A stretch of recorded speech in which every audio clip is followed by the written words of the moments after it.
Why do you need an engineering team? A food industry project is a massive undertaking irrespective of its scale or cost. It requires engineering expertise from many domains. For example, process, civil, mechanical, electrical, automation, quality, safety, and others. No matter how good, one person cannot be a know-it-all or do-it-all. It is simply not possible considering typical project timelines. To overcome this, an experienced consultant or engineer may outsource the various works to other agencies or experts.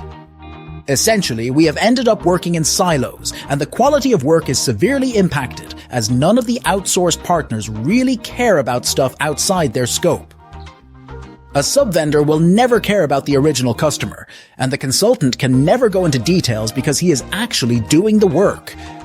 Hence, if you want to do good work, you must engage a team that has all the competencies in-house with related experience to firstly qualify to take end-to-end responsibility and secondly deliver the project goals. Time is money. A good engineering team will save you massive amounts of time by knowing what they are doing it the first time right, and taking responsibility.